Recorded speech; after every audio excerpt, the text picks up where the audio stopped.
सबसे पहले आप सभी को जो है तहे दिल से धन्यवाद। हम लोग YouTube पे एक छोटा सा मुकाम आज हासिल किए हैं आप लोगों के सहयोग से। हमारे YouTube चैनल 1K सब्सक्राइबर का फर्स्ट जो आपका स्टेज है छोटा सा, उसको जो है अचीव कर चुका है। तो हम लोग जो है अब जो पढ़ाई हो रही थी YouTube पे, अब मैं उसको फिर से आगे बढ़ाना चाहूँगा। 12th क्लास का जो हमने वेक्टर का एक वीडियो अपलोड किया था, टाइप्स ऑफ वेक्टर के पास जा करके हम उस वीडियो को स्टॉप कर दिए थे, क्योंकि कुछ आपका जो टेक्निकल प्रॉब्लम आ गया था। आज मैं उसी चीज़ को आगे बढ़ाऊंगा, उसी कंसेप्ट को सिंपल वे में, जो आपके परीक्षा के दृष्टिकोण से काफ़ी महत्वपूर्ण होगा। तो ऐसा ही आपका जो है सहयोग आपका बना रहना चाहिए हमारे YouTube चैनल के साथ। चलिए आगे बढ़ते हैं। सदिशों के प्रकार में हमने आपका जो है सह आदिम सदिश तक का कंसेप्ट डील किया था, कोई इनिशियल वेक्टर, और हमने उसमें बताया था कि सर बहुत सारे सदिशों का यदि आपका एक ही प्रारंभिक बिंदु हो, एक ही आपका इनिशियल पॉइंट हो, तो हम कहेंगे कि वह आपका सह आदिम सदिश है, वह आपका को इनिशियल वेक्टर है।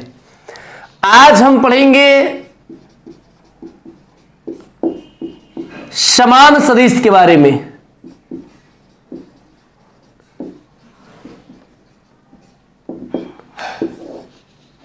इक्वल वेक्टर, समान सदिश का मतलब यहां पे ये है कि दो सदिश, चूंकि आपका अपने आप में तो कोई बराबर कल्पना नहीं करेगा, चूंकि आपका ये क्या है, तुलनात्मक शब्द है। किसी से तुलना होगी तब ना कि भाई हम आपके बराबर हैं, चाहे कुछ भी हैं। अगर मान लो कि दो सदिश राशि है, वेक्टर ए है और वेक्टर बी है, ये vector A and vector B, ये दो आपका जो सदिश राशि है, ये दोनों सदिश राशि आपका इक्वल वेक्टर कहलाएगा, समान सदिश कहलाएगा। कब? जब वेक्टर ए का परिमाण वेक्टर बी के परिमाण के बराबर हो, second direction of vector A आपका जो है डायरेक्शन ऑफ वेक्टर बी के बराबर हो। दो सदिश राशि वेक्टर ए, तब आप कहोगे कि नहीं, हाँ यहां पे आपका जो, तब तुम कहोगे कि नहीं वेक्टर ए आपका जो है वेक्टर बी के क्या है, इक्वल है। Two vectors A and B are said to be equal vectors if the magnitude and direction of both vector A and B are equal। परिमाण केवल बराबर हो जाए, आपका डायरेक्शन बराबर ना हो, तो भी आपका वो बराबर वेक्टर नहीं कहलाएगा, समान सदिश वो नहीं कहलाएगा। समान सदिश कहलाने के लिए आपका जो है परिमाण के साथ साथ दोनों का डायरेक्शन भी क्या होना चाहिए, बराबर होना चाहिए। जैसे यह अगर वेक्टर ए है तो समान लंबाई का ही, समान दिशा में ही ये वेक्टर बी, तब हम ये कहेंगे कि नहीं vector A and vector B आपका जो क्या है, बराबर है। क्योंकि सदिश में कोई एक बदल गया, अगर आपका मैग्नीट्यूड बदल गया तो तब पर भी वह समान सदिश नहीं होगा, अगर डायरेक्शन बदल गया तब पर भी वो समान सदिश नहीं होगा। दोनों में कोई एक यदि आपका जो चेंज हो जाए, आप आसानी से कह सकते हो कि सदिश आपका जो क्या हुआ, चेंज कर गया। तो ये सिंपल सा कंसेप्ट है। इसके आगे हम लोग देखेंगे आपका ऋणात्मक सदिश।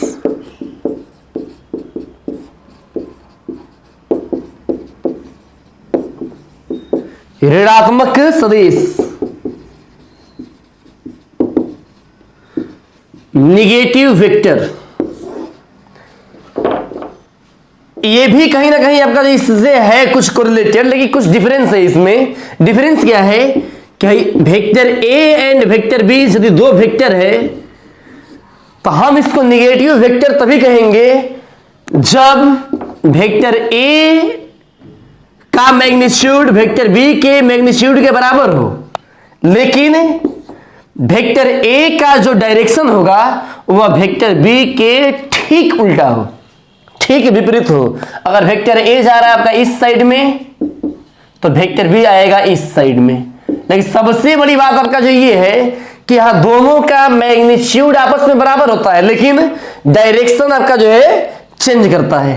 तो यहां वेक्टर ए इक्वल टू अगर लिखना हो वेक्टर बी तो इसके पहले आपको लगाना पड़ेगा माइनस।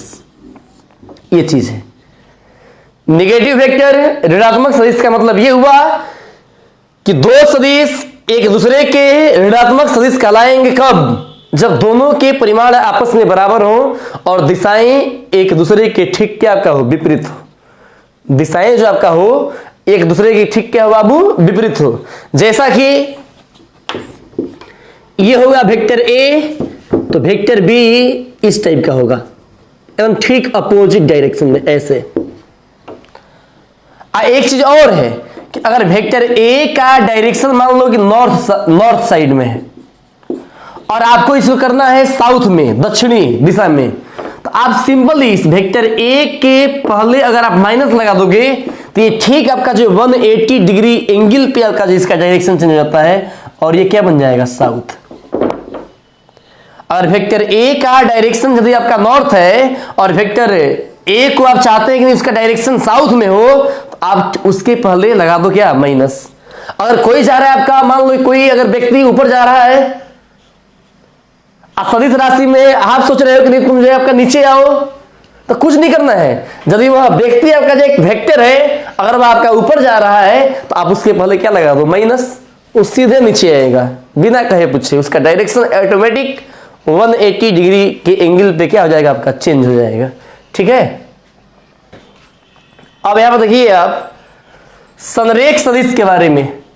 संरेख सदिश के बारे में मैं आपको बताना बस चाहूंगा ये सिंपली कि यहां बस एक दूसरे के समानांतर होना चाहिए।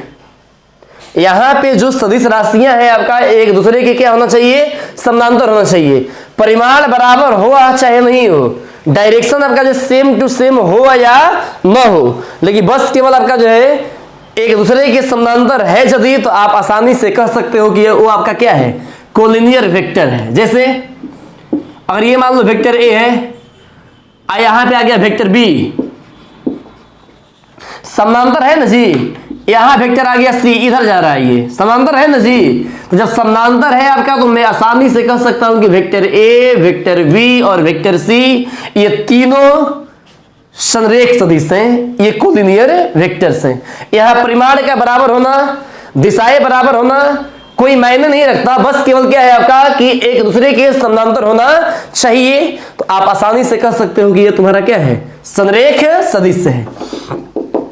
अब मान लो कि यहां वेक्टर ए है और इस वेक्टर ए में हमने आपका जो है किसी अदिश संख्या से, मान लो आपका जो के से हमने गुणा कर दिया, के ए बन गया। तो इसका मीनिंग क्या है आप समझिएगा। अगर ये वेक्टर ए है आपका, हमने उसमें गुणा कर दिया के से और ये बन गया आपका जो के ए, तो के ए जो आपका ये बन गया, इसका मतलब ये हुआ कि इस वेक्टर ए में जब ही आप के से गुणा किए तो इस ये जो आपका नया जो वेक्टर बना इसका जो परिमाण है आपका, इसका के गुना बढ़ गया। लेकिन परिमाण के साथ साथ आपका जो डायरेक्शन के ऊपर क्या प्रभाव पड़ा इसको भी जानना जरूरी है। तो बात समझो बाबू, अगर ये के पॉजिटिव है तो के ए का डायरेक्शन भी आपका वही होगा जो ए का डायरेक्शन है। यदि यह के निगेटिव है तो के ए का डायरेक्शन ए के डायरेक्शन के ठीक अपोजिट हो जाएगा।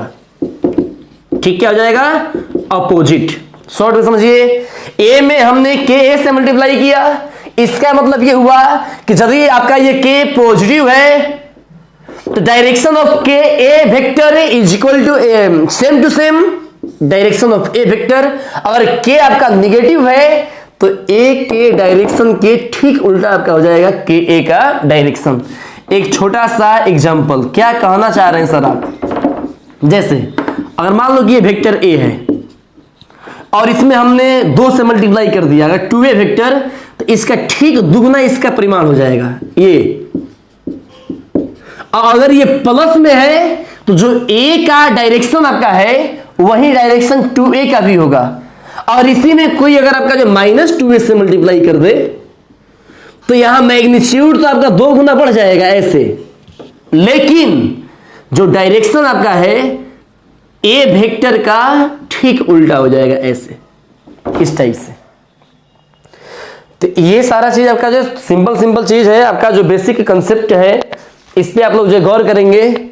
और यहां पे कभी कभी आपका सवाल में आएगा, जैसे कि ये डायग्राम आप समझ लो, ऊपर में आपका नॉर्थ होता है, नीचे में साउथ, दाएं साइड आपका ईस्ट होता है और ये वेस्ट, सबके बीच का एंगल आपका जो 90 डिग्री होता है। ठीक है, ये सारे सवाल आपको जो है आएंगे। तो उम्मीद है सबको ये समझ में आया होगा, किसी भी तरह का कोई समस्या नहीं होना चाहिए इसमें। चलिए आगे बढ़ते हैं। ठीक है, चलिए अब हम देखते हैं दिक कोसाइन के बारे में, जिसको इंग्लिश में डायरेक्शन कोसाइंस कहते हैं। ये कोसाइंस कॉस जो शब्द है आपका कहीं ना कहीं आपको इशारा कर रहा है कि सर हम कोझया की ओर जाएंगे इसमें।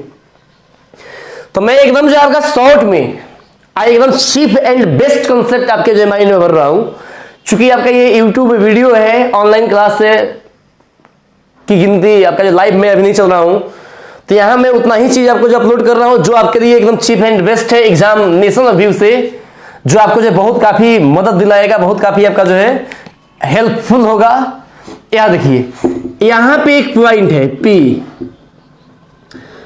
ये मूल बिंदु O से इस पॉइंट P का यदि आपका स्थिति सदिश वेक्टर R है, अगर ये R एक्स अक्ष के साथ यदि अल्फा कोण बनाए, वाई अक्ष के साथ यदि आपका जो बीटा कोण बनाए, और जेड अक्ष के साथ यदि आपका जो गामा कोण बनाए, तो जो दिक कोसाइन आपका होता है वो आपका जो cos alpha, cos beta, cos gamma,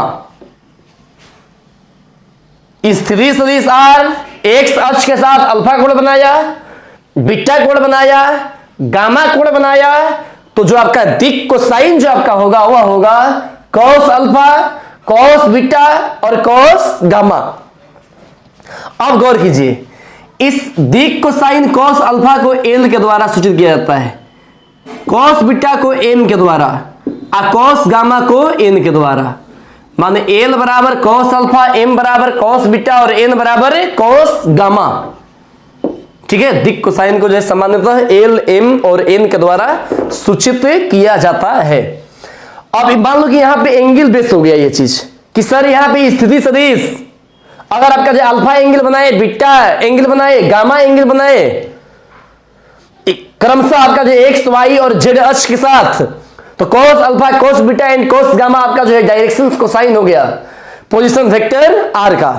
लेकिन अभी मान लो कि यहां पे ये पॉइंट P का कोऑर्डिनेट हो गया एक्स वाई जेड, और आपको लिखना पड़े कि नहीं vector R is equal to x i cap plus y j cap plus z k cap. तो यहां पे जो आपका L का मान होगा अर्थात कॉस अल्फा का जो मान होगा वो होगा एक्स बाई वेक्टर R का मैग्नीट्यूड, अर्थात एक्स बाई वेक्टर R का मैग्नीट्यूड मैं पीछे वाले वीडियो में अपलोड कर चुका हूं। ये चीज M बराबर जो कॉस बीटा होगा बाबू वह होगा y बाई वेक्टर R का मैग्नीट्यूड,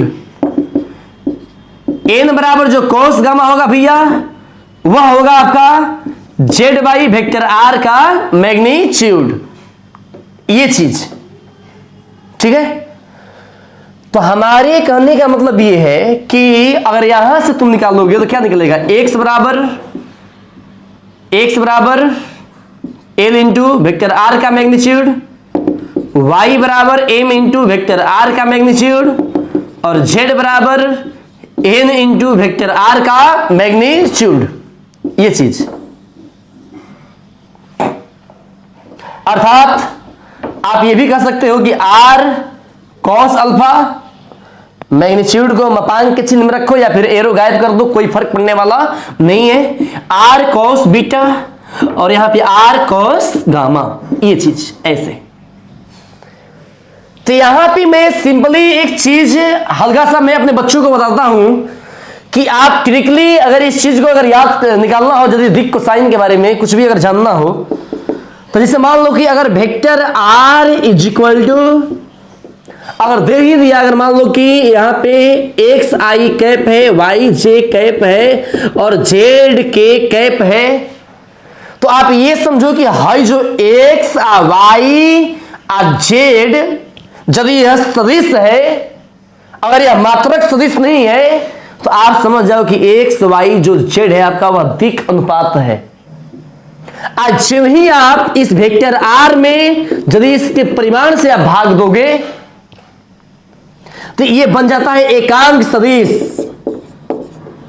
हमने बताया था कि किसी भी सदिश राशि में यदि आप उसके मापांक से भाग दीजिएगा तो वह बन जाता है आपका क्या, मात्रक सदिश अर्थात एकांक सदिश। तो ये बन जाएगा बाबू वेक्टर आर बटा में सिंपल आर भी लिख सकते हो। तो ये जो आपका आएगा x by r i cap, y by j, sorry y by r k cap और यहां z by R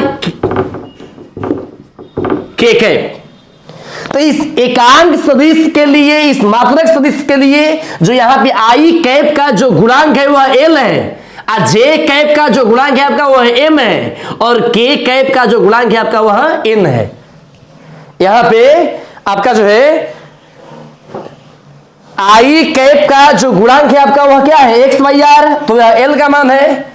J cap का जो गुणांक है आपका वाई बाई आर वह एम का मान है और के कैप का जो गुणांक है आपका जेड बाई आर वह एन का मान है। ठीक है, ये चीज तो सिंपल। यदि आपका जो कोई सवाल अगर दिया हुआ हो, अगर मान लो सपोज डेट, एक चीज और जानिए यहां पे,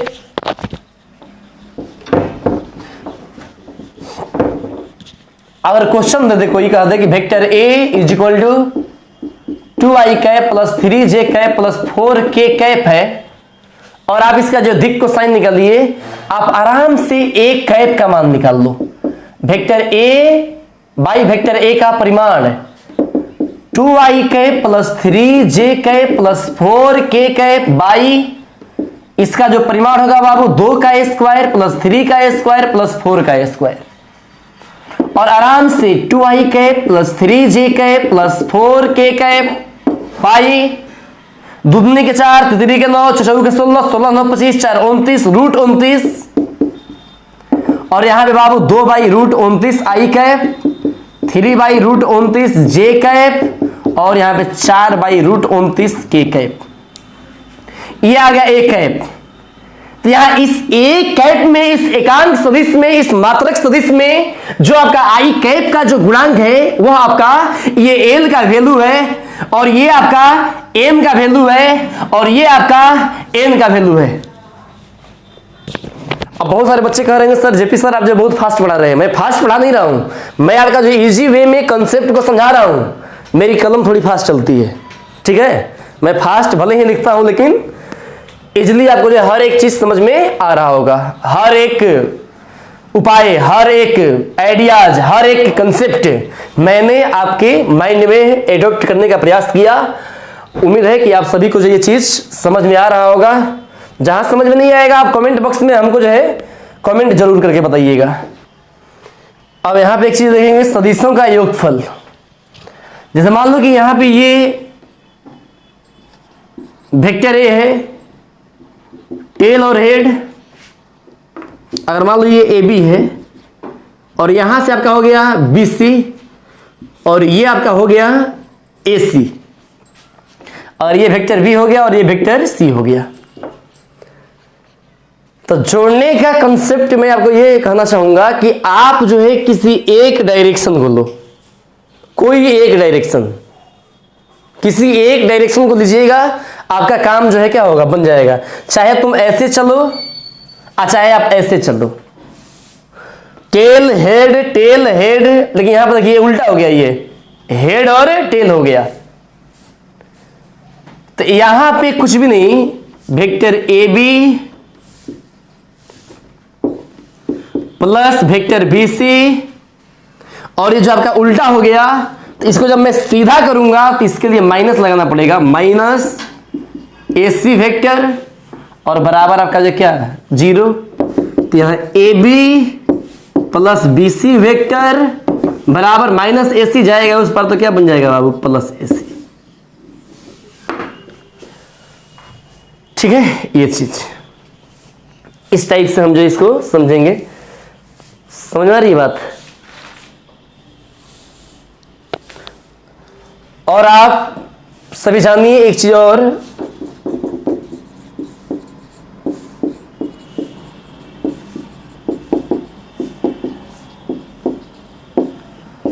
किसी सदिश का घटक कंपोनेंट, अगर मान लो कि ये बाबू अगर एक्स अक्ष है और ये वाई अक्ष है, और यहां पे कोई यदि आपका जो एक सदिश आपका आ गया, मान लो वेक्टर ए, जो आपका एक्स अक्ष के साथ में आपका जो थीटा कोण बनाया,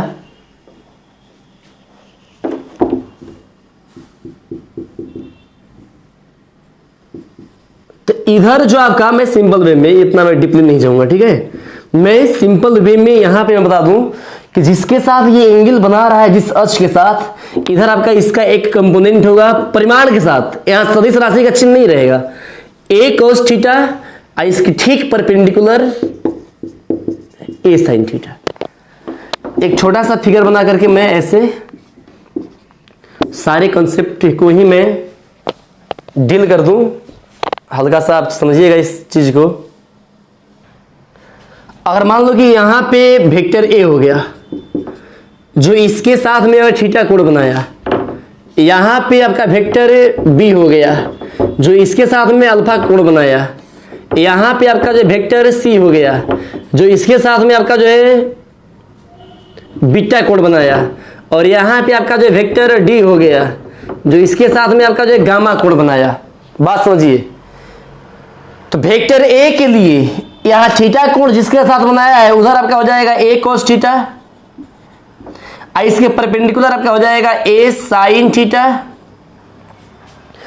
वेक्टर बी के लिए जिधर कोण बनाया है, अल्फा इसके साथ में है, तो जिधर कोण बनाया है उधर हो जाएगा बी cos अल्फा, इधर आपका हो जाएगा बी sin अल्फा। यहां सी इसके साथ बनाया है बीटा कोण, तो इधर आपका हो जाएगा सी cos बीटा, इसके परपेंडिकुलर आपका हो जाएगा सी sin बीटा। अब ये डी इसके साथ में बनाया है गामा कोण, तो जिधर बनाया है उधर डी cos गामा, इधर आपका हो जाएगा डी sin गामा। तो जिसके साथ में आपका जो एंगल बनाया है उधर आपका जो होता है cos, और ठीक उसके परपेंडिकुलर होता है आपका sin। अब कैसे होता है, क्या होता है, जैसे जैसे आपका जो आगे बढ़ेगा वीडियो, इसके बारे में मैं जिक्र करते रहूंगा हमेशा, किसी भी तरह का कोई समस्या आपको होने नहीं दूंगा। एक्स अक्ष, वाई अक्ष और जेड अक्ष, एक्स अक्ष के अनुदिश आपका जो है घटक एकांक सदिश का, जिसको आई कैप माना जाता है, वाई अक्ष के अनुदिश जे कैप, और जेड अक्ष के अनुदिश आपका जो है के कैप।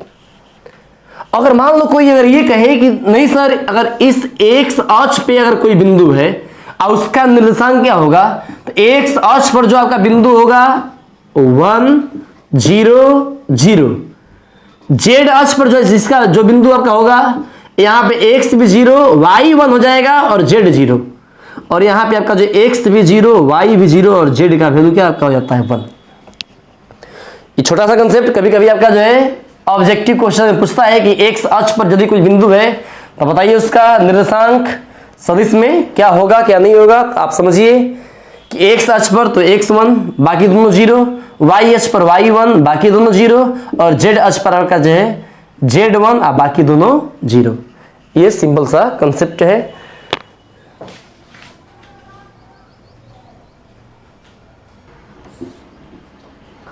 अगर मान लो कि ये एक्स अक्ष है और ये वाई अक्ष है, और यहां से किसी बिंदु P का जिसका कोऑर्डिनेट x1, y1 है, स्थिति सदिश आपका हो गया इधर, और यहां पे आपका जो मान लो कोई बिंदु है यदि Q जिसका निर्देशांक x2 और y2, इस बिंदु O से इसका स्थिति सदिश हो गया ये OQ, मान लो इसको OQ है आपका, है ही पहले से ही। जब भी कोई आपसे कह दे कि बताइए कि आपका जो पी क्यू वेक्टर क्या होगा, इस पी क्यू वेक्टर का लेंथ आपका जो है क्या होगा, तो यहां बात समझिए। जब स्थिति सदिश लिखोगे आप ओपी वेक्टर बराबर, तो आप लिखिए क्या, x1 i cap plus y1 j cap. O Q vector जब लिखोगे आप तो x2 i cap plus y2 j cap. तो यहां पे जब आपको निकालना होगा पी क्यू का मान, तो ओपी प्लस पी क्यू बराबर आपका जो ओ क्यू हो जाएगा, और यहां से आपका पी क्यू बराबर ओ क्यू माइनस ओपी, ये चीज। अब ओ क्यू में से आप ओपी को घटाइए, तो ओ क्यू में से जब तुम ओपी को घटाओगे तो ये आएगा x2 minus x1 i cap y2 minus y1 j cap. और जब यहां पे आप पी क्यू का परिमाण निकालोगे तो ये आपका हो जाएगा under root x2 minus x1 का whole square plus y2 minus y1 का होल स्क्वायर, ये चीज। 10th क्लास के कोऑर्डिनेट ज्योमेट्री में आप पढ़ते होंगे कि दो बिंदुओं के बीच की दूरी है। अगर मान लो कि यहां पे अगर z1 भी रहता, अगर z अक्ष भी अगर रहता आपका, तो कुछ भी नहीं करना है, x2 माइनस x1 का whole square plus y2 minus y1 का होल स्क्वायर आप प्लस z2 माइनस z1 का होल स्क्वायर, इस टाइप का आपका जो ये चीज हो जाता है। ठीक है, तो किसी भी तरह का इसमें कोई दिक्कत किसी को भी नहीं है। मैं एक ट्रिक दे दूंगा आपको कि जब भी कोई कहे कि पी क्यू का लेंथ, तो आपको क्यू के निर्देशांक में से पी को आप घटाइए। जब कोई कहे कि ए बी का लेंथ, तो आप बी के निर्देशांक में से ए को घटाइए। यदि आपसे कोई कह दे कि नहीं सी डी का लेंथ, तो डी के निर्देशांक में से सी को घटाइए। यदि कोई कह दे आपको बी ए का लेंथ, तो ए के निर्देशांक में से आप बी को घटाइए, इस टाइप से।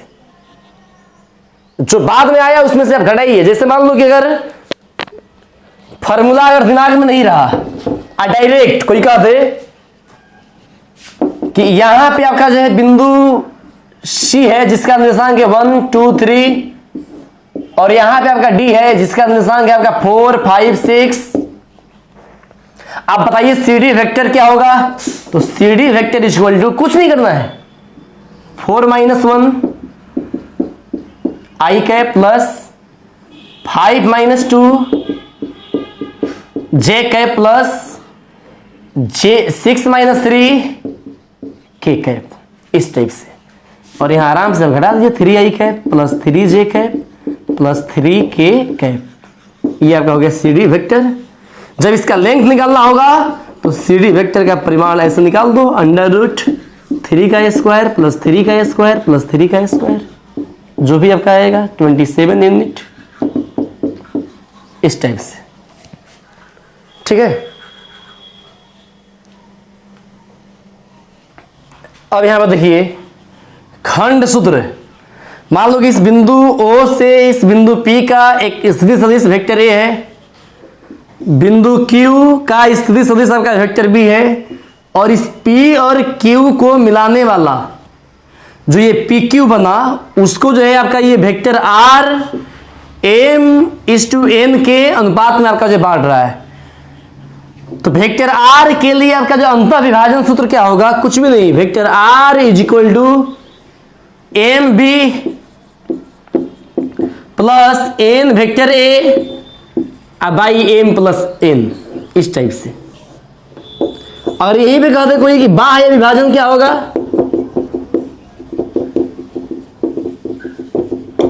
तो जो आप 10 में पढ़ करके आए हो, vector R is equal to m B vector minus n A vector by क्या एम माइनस अगर एन, ये बड़ा हो जाएगा, ये पूरा आपका जो एम हो जाएगा अगर ये एन हो जाए ऐसे। अगर इसी में कोई कह दे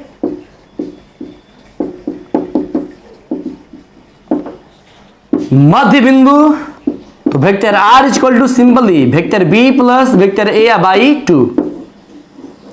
और एक चीज मैं बता दूं कि जो आप दिक कोसाइन पढ़े हैं, l square plus m square plus n square, ये तीनों को जब जोड़ोगे तो वैल्यू आपका आता है 1। Cos square alpha plus cos square beta plus cos square gamma is equal to आपका जो क्या होगा 1। आज जब ये cos square alpha plus cos square beta plus cos square gamma को जब तुम तोड़ोगे, अगर इसको आप लिखिएगा 1 minus sine square alpha plus 1 minus sine square beta plus 1 minus sine square gamma बराबर 1। 1 1 2 2 1 3 प्लस 1 आएगा इस पर माइनस 1 और ये सब चला जाएगा उस पर, तो सारे के सारे प्लस में हो जाएंगे, है कि नहीं? ये सभी के सभी क्या हो जाएंगे आपका प्लस में हो जाएंगे। और यहां से आपका जो है sign square alpha plus sign square beta plus sign square gamma बराबर आपका जो है 3 में से 1 जाएगा तो क्या आपका हो जाएगा 2। ये भी वैल्यू कभी कभी ऑब्जेक्टिव में आपका जो है पूछता है। तो ये मैं जितना भी कंसेप्ट बताया, इसके लिए आपका जो है वेक्टर का 2 चैप्टर कंप्लीट हो जाएगा। इसके अलावा जो कुछ भी आपका जो बचा उसको हम देखेंगे अगले वीडियो में। और ये जो वेक्टर है आपका, इसका फिजिक्स में भी इस्तेमाल है बहुत बहुत भयंकर। और मैं पहले ही बोल चुका हूं आपका इनवर्स ट्रिग्नोमेट्री का वीडियो और डिफरेंशिएशन का वीडियो हमने अपलोड कर चुका है, मैं अपलोड कर चुका हूं। आप सभी ऐसे ही आपका जब प्यार दुलार बनाए रखें हमारे चैनल के साथ। चैनल को लाइक करें, सब्सक्राइब करें और शेयर करना तो बिल्कुल भी ना भूलें। Thank you.